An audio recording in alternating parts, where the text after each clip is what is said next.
Sejarah berdirinya PT Armina Reka Perdana, idenya muncul ketika pendiri dari Armina Reka Perdana itu Bapak Dr. Andes Haji Guril Muzakar. Pada waktu itu beliau bekerja di salah satu travel bureau yang sudah mempunyai izin umroh dan haji. Nah, waktu itu dia berpikir, kenapa saya bekerja? Toh saya juga bisa bidang ini gitu, karena dia pernah sekolah di Arab, kemudian menguasai bahasa Inggris dan bisa juga berbahasa Arab gitu. Nah, sehingga muncullah ide itu. Nah, pada tahun 89 dibuatlah travel bureau yang pada waktu itu izinnya masih di bawah Menteri Pariwisatanya Jok Apin. Nah, kalau hanya izin travel bureau saja itu tidak boleh menyelenggarakan haji. Akhirnya harus ditambah izin yang baru, yaitu izin dari Menteri Agama untuk mendapatkan izin sebagai travel bureau yang boleh membawa jamaah haji dan jamaah umroh.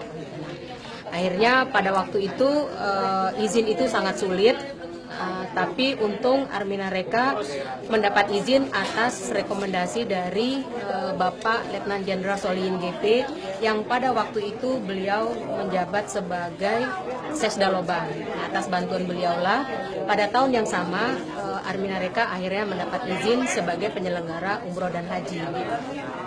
Nah, tahun berjalan sampai dengan tahun 2003. Tahun 2003 Pak Guril sebagai pendiri dari Armina Reka Perdana meninggal dunia pada tanggal 1 Oktober 2003. Nah, saya pada waktu itu harus menentukan sikap dan akhirnya mengambil alih perusahaan. Sebetulnya saya sehari-harinya pekerjaannya adalah dosen, tapi karena bagaimana usaha ini bisa berjalan, akhirnya saya ambil alih pada tahun 2003 dan beralihlah kepemimpinan dari Bapak Haji Guril Muzakar kepada saya yang pada waktu itu. Nah, dari 2003 itu kita di dalam perjalanannya itu travel bureau juga udah berjumlahnya udah banyak, udah mulai ratusan, padahal pada 89 itu hanya 13 travel, 2003 itu sudah hampir 200.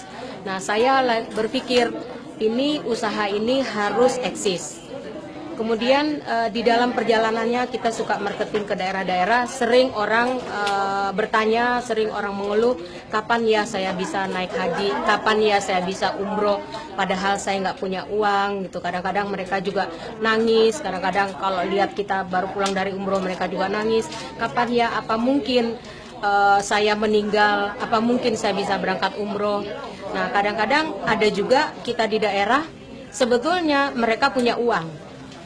Kalau tadi contoh orang yang tidak punya uang, punya semangat, tapi ada contoh lain, orang sebetulnya dia punya uang, tapi dia tidak tahu caranya bagaimana saya bisa berangkat umroh ataupun haji. Nah, selama ini dari tahun pertama sampai 2005 dan seterusnya itu, selalu yang kita bahas itu di dalam setiap kesempatan itu adalah bagaimana manasik haji. Bagaimana manasik haji, tawaf, sa'i dan segala macam. Padahal di belakang kita banyak orang, bagaimana saya bisa naik haji, bagaimana caranya saya bisa berangkat umroh. Dan kemudian saya juga berpikir bagaimana caranya supaya usaha ini tetap eksis. Atas dasar pemikiran-pemikiran itulah akhirnya kita mencoba membuat suatu pola marketing yang bagaimana bisa mengakomodir tiga hal-hal ini tadi. Pada tahun 2008, pada tanggal 15 Mei 2008, saya, Pak Subay Basni, Pak Heru, dan ada satu lagi teman kami berunding membuat satu usaha baru namanya PT Armina Utama Sukses. PT Armina Utama Sukses ini adalah anak perusahaan dari PT Armina Reka Perdana yang tujuannya adalah bagaimana yang tadi tiga faktor latar belakang tadi untuk berdirinya Armina Utama Sukses ini bisa berjalan dengan baik. Alhamdulillah perusahaan ini sudah berjalan lebih kurang 2 tahun. Akhirnya kita mendapat sesuatu yang sangat luar biasa.